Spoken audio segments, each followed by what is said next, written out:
Bapakku datang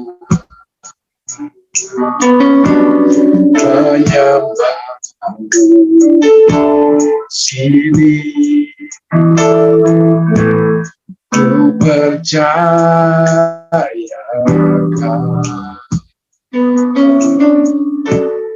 ada bagiku. Tak usah ku takut, sebab kau sertaku. Tak usah ku bimbang, kau di dalamku. Tak usah ku cemas, kau penghiburku. Aku lemah, kau kuatku. Ku nyanyi haleluya, ku nyanyi haleluya.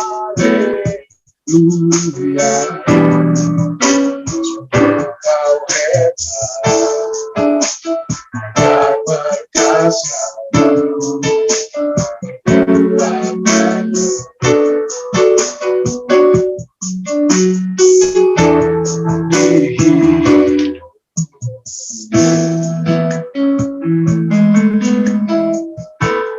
Bapakku datang, Bapakku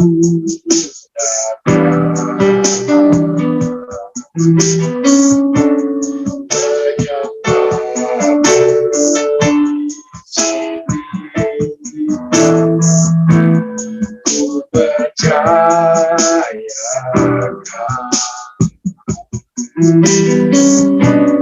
ada bagiku. Tak usah ku takut, sebab kau sertaku.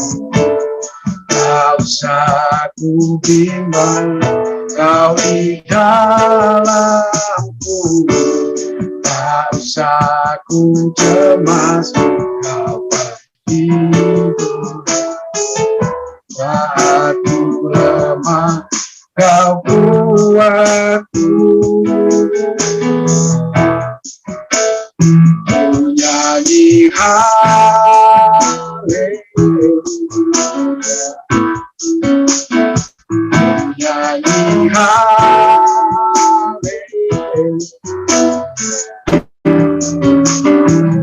Kau hebat,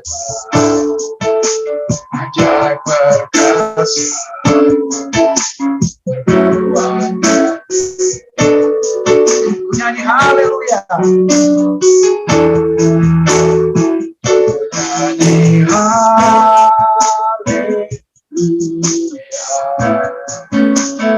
ku nyanyi haleluya.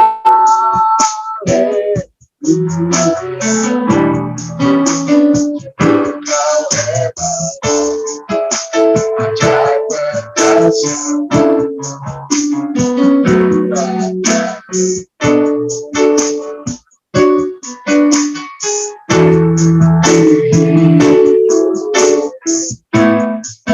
ku nyanyi haleluya,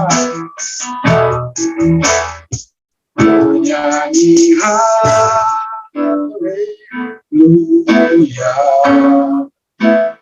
ku nyanyi haleluya.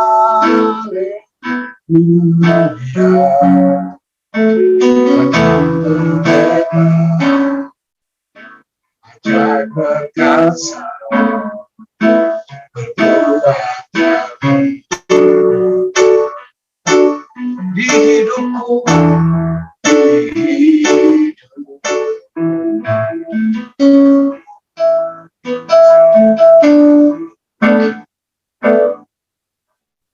Sungguh besar setiamu,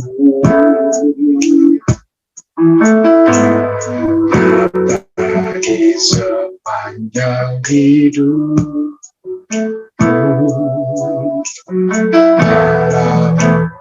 Layakan kehidupanku.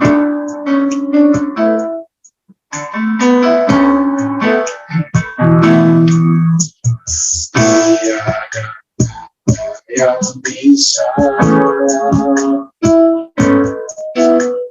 lukiskan indahnya kau Tuhan. Bagimu segala pujian dan kemuliaan.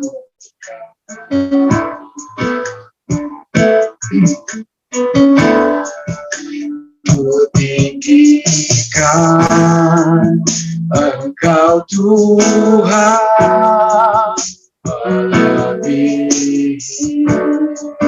segalanya, lebih dalam menyembah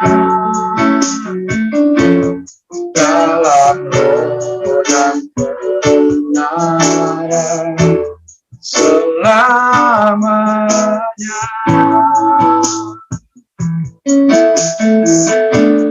Sungguh besar setiamu, sungguh besar setiamu. Dari sepanjang hidup, dalam merayakan kehidupan.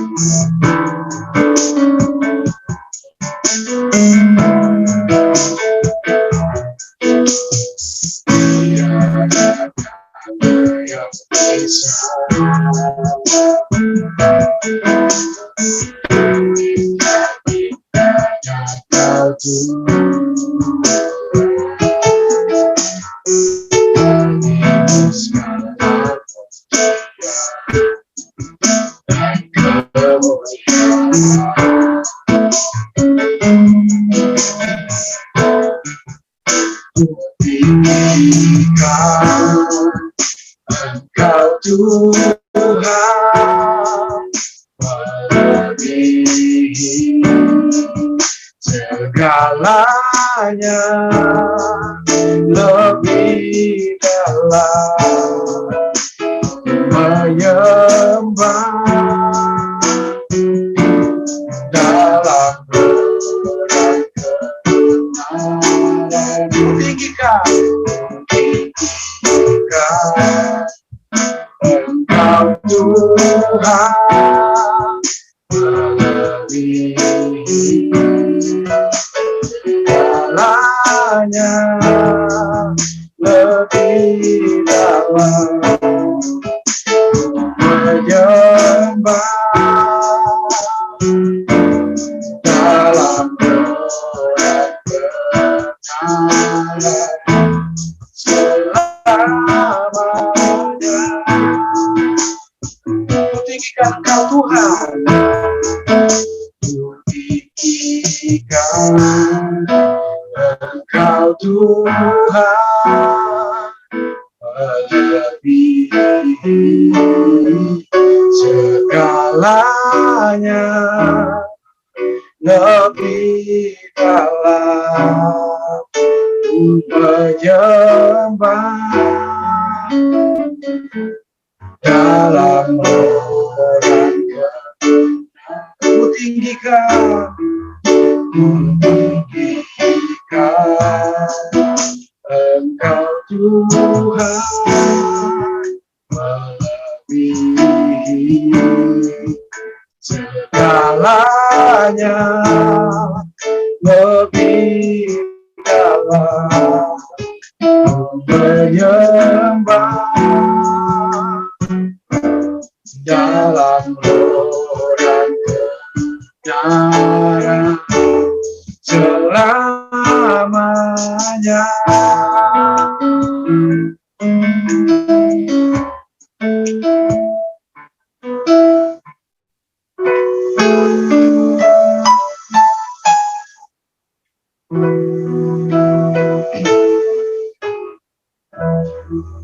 hidup karena percaya Kau yang berjanji setia, pengharapanku selalu ada di dalam.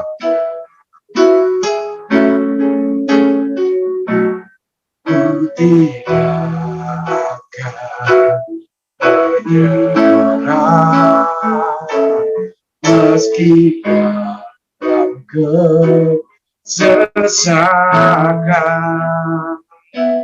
Seluruh hidupku dalam genggamanmu.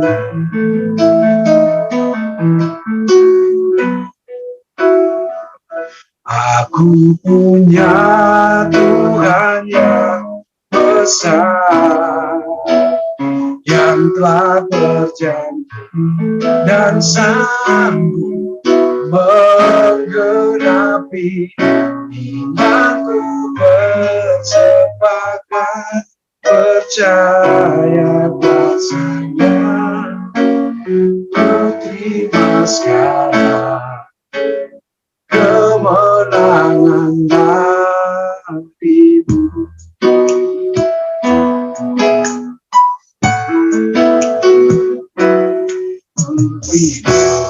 Karena percaya Kau yang berjanji setia, pengharapanku selalu ada di dalam.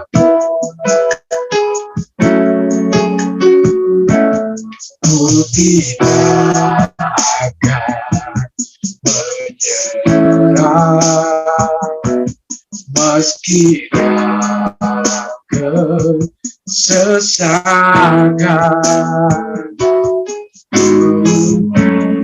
Hidupku dalam genggamanmu. Aku punya Tuhan yang besar. Aku punya Tuhan yang besar, yang telah berjanji dan sanggup menggenapi imanku, bersepakat percaya bahasanya. Ku terima sekarang kemenangan darimu. Aku punya Tuhan yang besar. Aku punya Tuhan yang besar, yang telah berjanji dan sanggup menggenapi imanku, bersepakat percaya kuasanya. Ku terima sekarang kemenangan darimu. Aku punya Tuhan yang besar. Aku punya Tuhan yang besar, yang telah berjanji dan sanggup menggenapi imanku, bersepakat percaya bahasanya. Ku terima sekarang, ku terima sekarang, ku terima sekarang, ku terima sekarang, ku terima sekarang kemenangan darimu.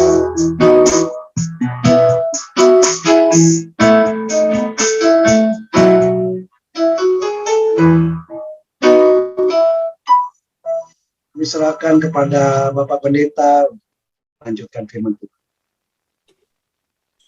Ya, Ibu Bapak dan saudari-saudara yang terkasih, sebelum kita membaca dan merenungkan firman Tuhan, mari kita berdoa.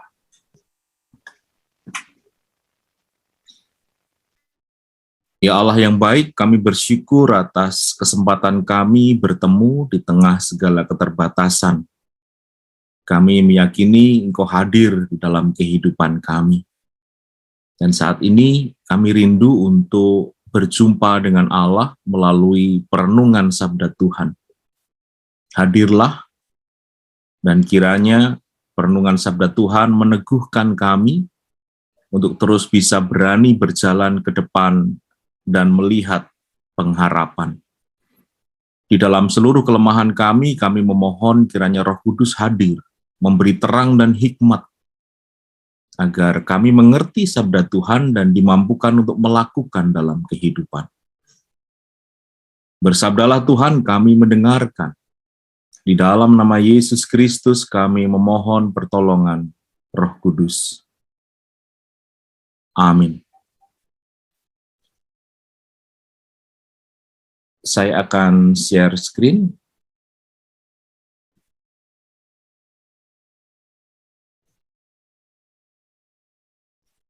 Ya, Ibu Bapak dan saudari-saudara yang terkasih, firman Tuhan pada siang ini diambil dari Lukas 24 ayat 52. Satu ayat saja. Apapun versi Alkitab yang saudara-saudara pegang sekarang, atau kalau yang bisa melihat screen ini, kita bisa membaca bersama-sama. Lukas 24 ayat 52, kita baca bersama-sama. 1, 2, 3. Mereka sujud menyembah kepadanya, lalu mereka pulang ke Yerusalem dengan sangat bersukacita. Demikianlah firman Tuhan, berbahagialah setiap orang yang mendengarkan firman Tuhan dan memeliharanya. Haleluya. Masih ingatlah ya, teks ini bercerita tentang apa? Tentang para murid-murid yang baru saja ditinggalkan oleh Kristus. Nah, terima kasih saya diingatkan, saya bablas saja kebiasaan. Terima kasih, saya berjumpa dengan Ibu Bapak dan saudara-saudara di Persekutuan Doa. Ya, nama saya Didi Christian Adi Cahyono. Saya melayani di Gereja Kristen Jawa Gandaria. Gandarianya bukan Gandaria Jakarta Selatan, tapi Jakarta Timur yang lebih dekat ke arah Bogor. Kalau teman-teman Ibu Bapak tahu Depok, Cijantung, nah sekitar situlah. Itu tempat pelayanan gereja saya. Saya ditahbiskan di GKJ Gandaria tahun 2003. Jadi baru sekian belas tahun lah menjadi pendeta. Ya terima kasih Mbak diingatkan. Kembali ke teks kita Ibu Bapak. Kita tahulah ya kisah ini seperti apa. Kisah ketika Yesus meninggalkan murid-muridnya. Tidak hanya meninggalkan untuk sementara waktu, tetapi selamanya. Mereka sujud menyembah kepadanya dan lalu mereka pulang ke Yerusalem dengan sangat bersukacita. Saya memberikan penekanan pada kata-kata sangat bersukacita. Tahukah Ibu Bapak dan saudara-saudara, kenapa mereka bisa sangat bersukacita? Terjemahan dalam bahasa Inggrisnya great joy. Berarti memang kegembiraan, sukacita yang meluap-luap gitu ya. Nggak sekedar senyum, nggak sekedar, oh gue happy, no. Tapi benar-benar luapan itu dirasakan oleh murid-murid Yesus. Padahal Yesus baru saja berpamitan dengan mereka, pergi meninggalkan mereka. Nah, saya akan mengajak kita semua untuk membandingkan situasi, sama-sama memotret kepergian Yesus. Apa sih yang terjadi, saudara-saudara, Ibu Bapak dan saudara-saudara? Ini sesungguhnya yang terjadi. Kenapa kata-kata sangat bersukacita itu menjadi sangat bermakna? Para murid baru saja mengalami peristiwa yang sungguh mengerikan. Gurunya, sahabatnya, teman seperjalanan mati dengan cara yang sangat mengerikan. Pengalaman traumatis mereka rasakan. Saya menuliskan di situ sebagai sesuatu yang unbearable dan intolerable. Jadi memang sesuatu yang nggak bisa ditahan lagi, nggak bisa ditoleransi lagi. Walaupun dalam konteks perjalanan kisah kehidupan Yesus atau zaman situasi masyarakat di era Yesus melayani, mungkin hukuman salib itu biasa. Karena itulah cara orang Romawi menanamkan ketakutan kepada orang-orang jajahannya, termasuk orang Palestina. Penjahat kelas berat, nggak cuma kelas kakap, nih mungkin kelas hiu paus begitu, itu hukumannya pasti mati, dan matinya di kayu salib. Nah, mungkin yang tak terbayangkan oleh para murid adalah kok bisa orang yang sehari-hari menolong orang sakit, mengajar, berbuat kebaikan, memberikan makan orang-orang yang lapar, menyembuhkan orang sakit, akhirnya harus mati dengan cara sama seperti yang dialami oleh penjahat kelas berat. That's why mereka tercerai-berai. Mereka terpencar semuanya. Ada sih yang mengikuti dari kejauhan, Petrus. Tapi kita ingat kan peristiwanya ketika Petrus ditanya, lu muridnya dia ya? Oh, no, bukan. Nggak kenal saya. Nah, peristiwa traumatis itu dialami sehingga ketika kita membaca teks pasca penyaliban, terutama di Injil Lukas, kita menemukan fakta mereka bersembunyi di rumah tertutup karena ketakutan. Takut kepada orang-orang Yahudi.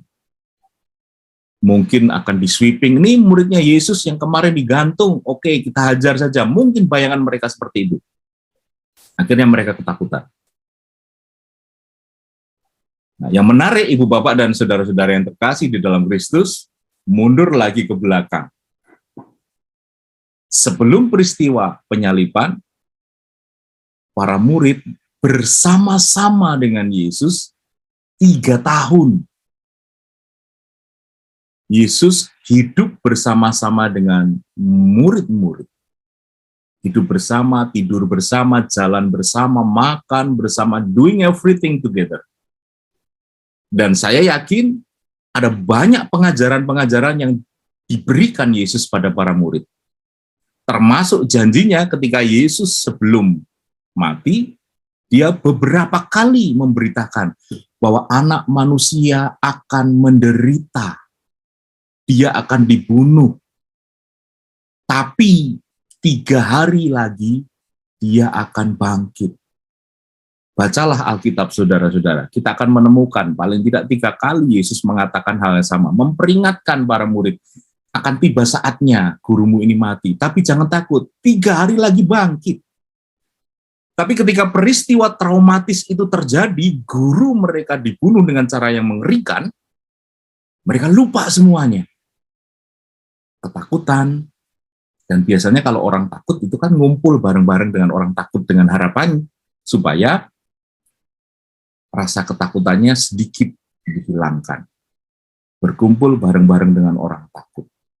3 tahun, saudara-saudara. Lalu, dari peristiwa penyaliban ke peristiwa kebangkitan, Alkitab menuliskan 3 hari jaraknya. Kebayang saudara-saudara, 3 hari berada pada situasi yang tidak nyaman, gelisah, mengingat, aduh aku mengalami peristiwa yang mengerikan. Bukan aku sih yang mengalami, tapi aku menjadi penyaksi peristiwa, penyaksi tragedi itu. Itu nancap benar di memori. Apalagi melihat kematian orang terdekat. Ya. Tahun 2019 saya sempat penelitian di Poso pada perempuan-perempuan penyintas konflik Poso. Ternyata ketika saya minta menceritakan peristiwa konflik itu, jernih sekali ingatannya. Saya mengingat ada suami saya yang harus ditarik, dipukuli banyak orang. Saya mengingat keponakan saya yang harus menjadi korban mutilasi. Dengan jernih mereka mengingat. Padahal peristiwa itu sudah 19 tahun yang lalu. Kerusuhan Poso kan 98, 2000-an lah kira-kira. Saya datang 2019, berarti kan 19 tahun yang lalu. Dan ketika saya tanya, apakah Ibu mengalami masih bagaimana kalau melihat tempat ketika peristiwa itu terjadi? Banyak yang mengatakan, saya nggak ingin lewat situ lagi, Mas, karena mengingat. Nah, apa yang dialami oleh murid-murid Yesus mungkin sama seperti itu, apalagi jaraknya hanya 3 hari. Ingatan itu fresh bener gitu ya. Sampai akhirnya Yesus bangkit. Yesus bangkit, mereka ditemui oleh Yesus yang bangkit dalam situasi ya berkumpul sama-sama ketakutan. Lalu beberapa kali Yesus menampakkan diri pada para murid, kalau kita hitung jarak waktunya 10 hari. Karena bukan 10 hari, 40 hari, saya salah menuliskan di situ. 10 hari itu setelah peristiwa kenaikan menuju turunnya Roh Kudus. Dari peristiwa penyaliban sampai kebangkitan 3 hari, dari peristiwa kebangkitan sampai kenaikan itu 40 hari. Selama 40 hari, Yesus melakukan proses ini, Ibu, Bapak, dan Saudara-saudara. Kita ingat misalnya Yesus bertemu dengan Kleopas dan temannya dalam perjalanan ke Emmaus. Mereka saling berdebat soal peristiwa yang terjadi. Itu terjadi pada hari Minggu siang menjelang sore. Mereka memperdebatkan, benar nggak sih Yesus yang bangkit? Kata murid-murid, Yesus bangkit. Kata Maria, Yesus bangkit. Tapi ada suara, ada rumor-rumor yang lain. Kan? Yesus masuk, menginterupsi cerita itu, kemudian menolong Kleopas dan temannya untuk mengingat janji yang pernah dikatakan oleh Yesus. Dia akan bangkit 3 hari lagi. Bayangkan kemudian Kleopas yang tadinya mau lari dari Yerusalem ke Emmaus, jaraknya sekitar 7 mil atau 12 kilo, seketika itu juga ketika tahu, oh ini Yesus nih yang menemani, dia balik lagi ke Yerusalem. Kenapa Kleopas pergi dari Yerusalem? Kita tahu dari perspektif studi trauma, orang ingin meninggalkan situs tempat dia merasakan luka itu. Saudara-saudara kan kalau ketemu dengan orang yang membuat saudara-saudara tidak nyaman, akhirnya lebih baik menghindar kan? Daripada ramai saya menghindar sajalah. Sama seperti itu secara psikologis. Mereka mau lari dari Yerusalem. Tapi ketika ketemu dengan Yesus yang bangkit, justru mereka balik lagi ke Yerusalem. Proses yang dilakukan oleh Yesus sederhana, mendengarkan cerita mereka, lalu memberi perspektif baru untuk mengingatkan apa yang pernah dikatakan oleh Yesus. Yesus menjadi cermin saja, seperti ketika ketemu dengan Thomas misalnya. Sebelum aku mencucukkan jariku di lukanya, aku nggak akan percaya. Dan yang dilakukan Yesus, Tom, cucukkanlah jarimu di lukaku. Jadilah percaya, jangan tidak percaya. Dia hanya membalik kata-kata si Thomas menjadi cermin. Dan akhirnya ada proses pengakuan ketakutan dari para murid. Ketakutan itu diakui, lalu para murid direngkuh untuk diterima kembali. Dengan sapaan khasnya Yesus mengatakan, Eirene umin, damai sejahtera bagi kamu.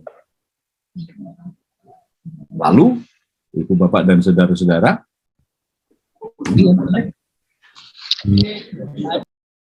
dari pengalaman traumatis murid-murid tadi, akhirnya Yesus mengumpulkan mereka untuk bersama-sama dipulihkan. Dan proses pemulihannya berapa? 40 hari. Dari kebangkitan menuju kenaikan 40 hari. Pada masa 40 hari itulah kita banyak menemukan teks Alkitab menceritakan Yesus membukakan mereka tentang isi kitab suci. Lalu mereka diutus. Nah, sekarang saya mengajak saudara-saudara untuk membandingkan durasi tadi. Sebelum penyaliban, Yesus mendampingi mereka 3 tahun. Ketika Yesus mati, hilang semua ajarannya, lupa. Yesus meninggalkan murid-murid kacau balau. Kemudian selama 40 hari, dikumpulkan lagi, diajari lagi. Setelah 40 hari, Yesus kemana? Pergi. Berapa hari dia pergi? Selamanya. Tapi lihat, apa yang dirasakan oleh murid-murid itu. 3 tahun didampingi oleh Yesus, Yesus pergi hanya 3 hari, runtuh semua imannya. Tetapi kemudian 40 hari Yesus mendampingi, setelah itu Yesus pergi untuk selama-lamanya, mereka tidak akan melihat lagi Yesus, tapi reaksi para murid, mereka sangat bersukacita. Menarik untuk dilihat ini, Ibu, Bapak, dan saudara-saudara. Mereka sangat bersukacita, padahal nggak ketemu lagi dengan Yesus. Artinya ada sesuatu yang terjadi di dalam diri para murid pasca mereka bertemu dengan Yesus yang bangkit. Pengalaman traumatis, ketakutan, kengerian, ragu-ragu, nanti masa depan saya seperti apa, terjawab pada masa 40 hari itu. Saya hanya menuliskan 4 kata di sini, pemulihan, restorasi. Para murid dipulihkan benar-benar. Dikembalikan pada posisi seperti sebelum kejadian traumatis itu. Bahkan kalau saudara-saudara membaca teks juga di ayat-ayat sebelumnya, Injil Lukas, murid-murid yang adalah nelayan ketika mendengar Yesus sudah bangkit, tetap mereka pergi mencari ikan. Petrus ngajak teman-teman nyari ikan, dan gagal malam itu. Ketika mereka bertemu dengan Yesus di pantai, "Hai anak-anak, apakah kau punya lauk?" "Tidak." "Lemparkan jalamu ke sebelah kanan perahu." Mereka mendapatkan ikan yang sangat banyak.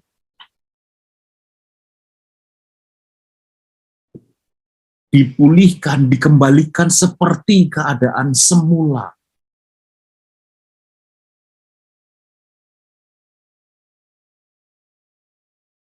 Tidak hanya dikembalikan seperti keadaan semula, proses rekonsiliasi terjadi.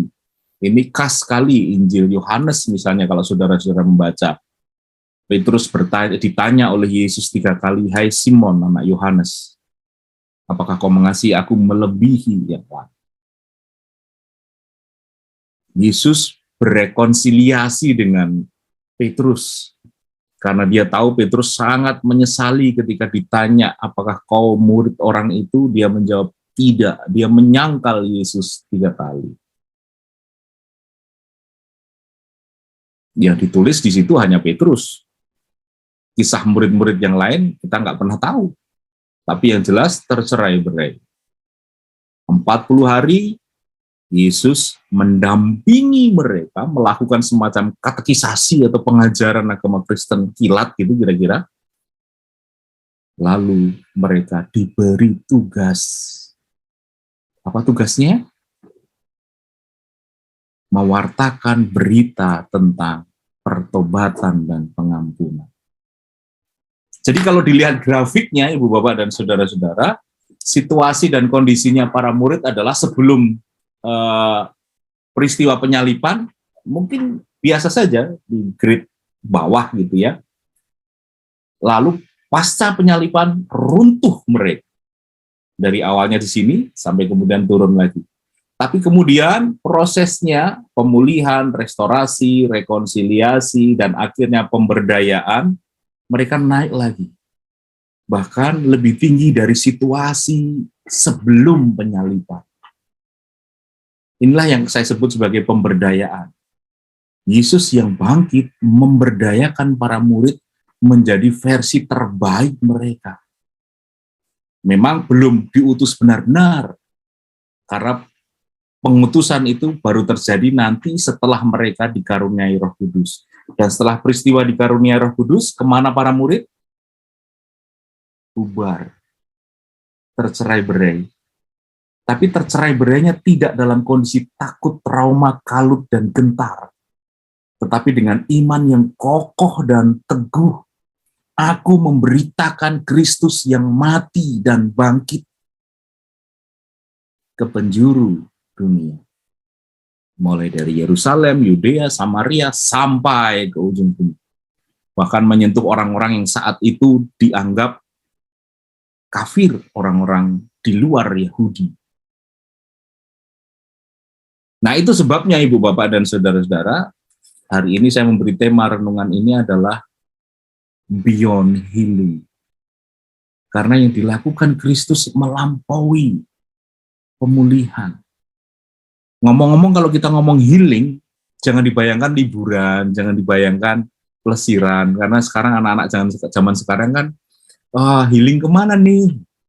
Itu sebetulnya secara etimologi salah bener itu, nggak tepat sekali. Karena yang disebut healing itu ternyata hanya main-main, istirahat sejenak, take a break gitulah. Padahal healing itu sesungguhnya adalah sungguh-sungguh proses pemulihan diri dari yang tadinya luka, dari tadinya nggak berani melangkah, dari yang tadinya mengalami trauma, akhirnya berani menghadapi realitas yang mungkin similar dengan apa yang menjadi penyebab trauma. Tadi saya cerita, Kleopas berani kembali ke Yerusalem. Murid-murid berani berhadapan dengan orang-orang. Ingat peristiwa Pentakosta yang akan kita rayakan nanti. Ketika Yesus mati, murid-murid berkumpul di ruangan tertutup. Tapi ketika peristiwa Pentakosta, justru mereka naik mimbar. Dia terus berani berkhotbah. Walaupun dia dituduh mabuk anggur. Tapi kemudian dia menjelaskan, aku nggak mabuk anggur, ini baru jam 9. Aku menceritakan apa yang aku alami, pengalamanku tentang perjumpaanku dengan Kristus yang bangkit, yang kau aniaya itu. Jadi ada kualitas yang berbeda yang bisa kita dapatkan, bisa kita lihat dari hidup para murid. Ada proses naik turun lah, gitu ya, bersama dengan Yesus, naik dikit, tapi pasca kematian turun, tapi kemudian grafiknya naik terus. Nah, pertanyaan saya untuk saudara-saudara adalah, bagaimana dengan hidup saudara-saudara? Grafik hidup saudara-saudara. Grafik kualitas iman saudara-saudara. Grafik kualitas hidup saudara-saudara. Bukan tahun ini saja kan saudara-saudara merayakan Paskah dan merayakan kenaikan Kristus kan? Udah berapa kali? Mbak Angel udah berapa kali? Kayaknya dari umur, yang ingat dari umur 9 tahun dah Pak. Sekarang saya 42. Jadi berapa tahun tuh? Saya kurang bagus matematikanya Pak. Sama sih, makanya saya kuliah teologi. Puluhan tahun, artinya apa saudara-saudara? Puluhan kali kita diingatkan pada peristiwa, baik peristiwa dramatis kematian Yesus, peristiwa yang luar biasa kebangkitan Kristus, dan peristiwa Kristus mempercayakan karya pengutusan itu pada para murid. Pertanyaannya adalah, apakah grafik hidup kita, kualitas iman kita, sama seperti para murid? Atau sebelum ke situ, apakah saudara-saudara mengalami pemulihan ketika merayakan perjumpaan dengan Kristus? Apakah saudara-saudara merasa hidupnya dipulihkan, direstorasi, dikembalikan pada titik seperti sebelum benturan, seperti sebelum kejadian yang mengerikan? Apakah saudara-saudara mengalami proses pendamaian, baik berdamai dengan diri sendiri, atau berdamai dengan orang-orang yang mungkin membenci dan berkonflik dengan kita? Apakah saudara-saudara mengalami ada sumber daya diri kita yang dinaikkan, baik intensitasnya, kualitasnya, kuantitasnya, yang disebut sebagai empowering itu? Atau biasa-biasa saja?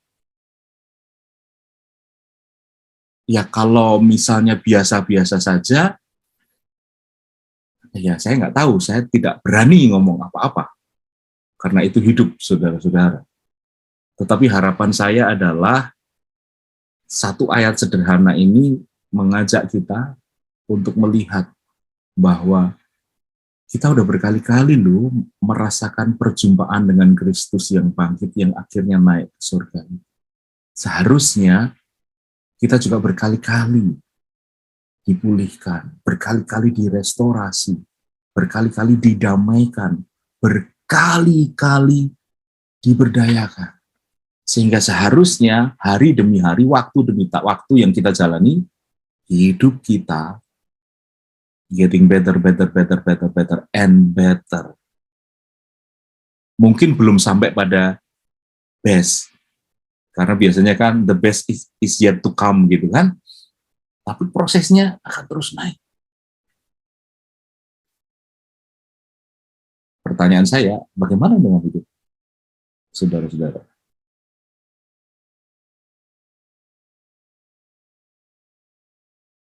Saya tanya ini.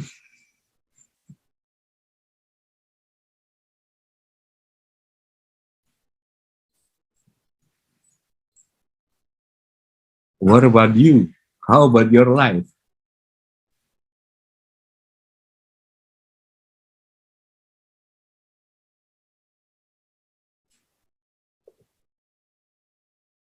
Amin. Saat teduh bagi kita.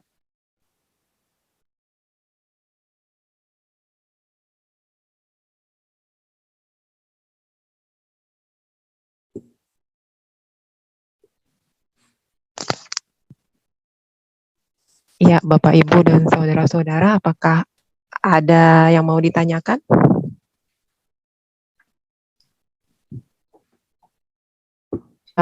Pak Didi untuk berdoa syafaat dan doa berkatnya, Pak. Kiranya Engkau memberkati aku berlimpah-limpah dan memperluas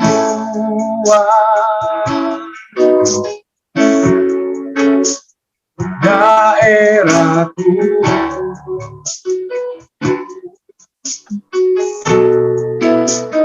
dan kiranya tanganmu menyertai aku dan melindungi aku daripada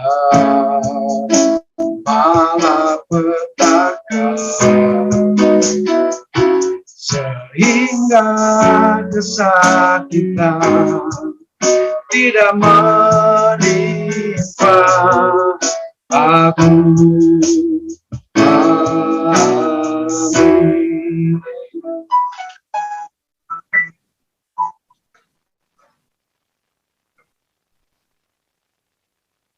Silakan, Pak. Mari Ibu Bapak kita bersatu di dalam doa. Kami bersyukur atas kehidupan yang Kau berikan kepada kami. Ada banyak lekuk-liku dan dinamika. Terkadang kami berhadapan dengan realitas yang membuat kami tertawa, namun tak jarang terselip di antaranya kami harus meneteskan air mata. Ada saat kami merasa kuat, namun terkadang kami harus merasakan jatuh dan tertunduk. Kami belajar untuk menghayati itu semua adalah cara Tuhan untuk menyapa kami. Kami belajar untuk percaya bahwa kebaikan Tuhan melampaui semua keadaan kami. Karena itu ajarkan kami untuk terus belajar bersyukur di dalam setiap keadaan. Untuk berbagai perjuangan yang masih harus kami jalani. Kami bersyukur atas kisah pengalaman dan dinamika hidup para murid, perjumpaan dengan Kristus menolong mereka untuk pulih. Bahkan Kristus memberi ruang untuk pemulihan itu. Mereka tidak hanya dipulihkan, tetapi juga diberdayakan. Dan pada akhirnya diutus untuk menjadi pewarta kabar baik. Kiranya kami pun bisa merasakan hal yang sama. Ketika saat ini kami tengah dilanda berbagai pergumulan, ketika kami berhadapan dengan masalah dan beban, ketika kami mungkin mengalami luka batin dan trauma, Tuhan, pulihkan kami. Mampukan kami untuk terus bisa membangun diri kami, bisa berdamai dengan diri dan masa lalu kami, untuk terus melihat karya Allah yang dirangkai dalam hidup kami, sehingga kami bisa melihat masa depan dengan lebih berpengharapan. Ampuni kami ketika kami sampai dengan saat ini mengalami stagnasi kehidupan. Padahal limpahan karunia terus mengalir bagi kami. Ampuni kami ketika kami masih tertutup dan melihat hal-hal yang biasa kami jalani hanya sebagai rutinitas. Padahal kami yakin karya Allah menyapa kami, baik dalam hal-hal yang biasa ataupun yang luar biasa. Tuhan, berkatilah agar hidup kami terus bertumbuh, sehingga kami layak untuk disebut sebagai pengikut Kristus. Pengikut Kristus berarti melakukan yang Kristus lakukan. Mampukan kami, karena kami tidak mampu sendirian. Dalam harapan ini Tuhan kami berdoa, kami menyerahkan pergumulan dan perjuangan bangsa kami yang terus berusaha memulihkan diri dari pandemi. Berkatilah agar negeri kami terus bertumbuh, agar negeri kami pulih, dan agar kesejahteraan dan kemakmuran kami rasakan. Berkati para pemimpin kami yang sungguh-sungguh berjuang untuk mengupayakan hal itu. Tapi jika ada di antara mereka yang justru memanfaatkan kedudukan demi kepentingan pribadinya, keadilan-Mu kiranya Kau nyatakan. Kami berdoa untuk persekutuan kami, keluarga besar. Kami bersyukur Tuhan punya tempat untuk bernaung, untuk bertumbuh di dalam iman. Dan kiranya persekutuan kami menjadi berkat bagi orang lain di sekeliling kami. Persekutuan kami berdampak agar melaluinya karya Tuhan dinyatakan dan nama Tuhan dimuliakan. Kami percaya mujizat-Mu ada dan kami mempercayakan kehidupan perjuangan dari saudara-saudara kami yang sakit ini. Pulihkanlah. Tuhan, kini kami serahkan diri kami masing-masing pribadi. Pakai kami Tuhan, agar di dalam hidup kami, nama Tuhan dimuliakan. Agar hidup kami sungguh-sungguh menjadi perwujudan kehadiran Tuhan dalam karya, dalam kata, bahkan dalam pikiran kami. Kini saatnya kami kembali ke dalam kehidupan kami dengan karya dan tanggung jawab kami. Karena itu kami mohon berkat dan penyertaan dari Tuhan. Kiranya kasih karunia dan damai sejahtera dari Allah Bapa kita, dari Tuhan Yesus Kristus, di dalam persekutuan dengan Roh Kudus, hadir, menuntun dan menyertai hidup saudara-saudara, sekarang hingga selama-lamanya. Amin. Bapa terima kasih, Bapa terima kasih, Bapa di alam surga, terima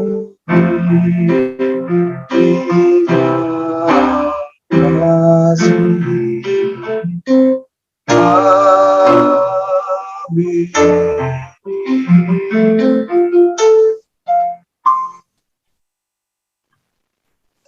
Saat ini masih ada yang mau memberi kesaksian, mungkin Ibu Erika.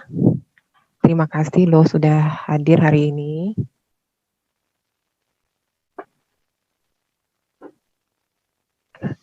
Apakah Ibu Erika mau memberikan kesaksian? Atau ada yang lain mungkin? Bapak Ibu yang lain? Hai, tapi sebelumnya kita foto-foto dulu ya. Coba dibuka dulu semua kameranya.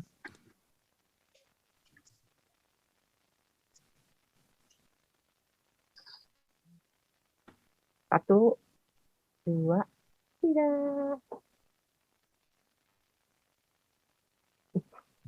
Sekali lagi kayaknya tadi bom-bom belum muncul tuh.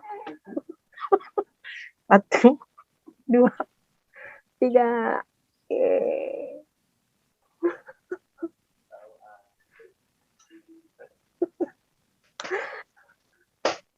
Ya, terima kasih semuanya. Terima kasih Terima kasih Pak Pendeta, terima kasih Pak Edwin, terima kasih Bapak Ibu semua. Terima kasih Bu. Terima kasih Pak Pendeta, terima kasih Yunita jadi Terima kasih SC. semuanya. Thank you, Pak. Saksinya Pak Sama-sama. Budiman. Pak Jerry, thank you. Bu Yunita, Pak Pendeta. Gayanya asik, Pak. Dadah, Tuhan berkati Pak David. Sampai ketemu di Jakarta, Pak Palin. Terima kasih. Dah, Om Martin, Bu Yuni. Amin Bu.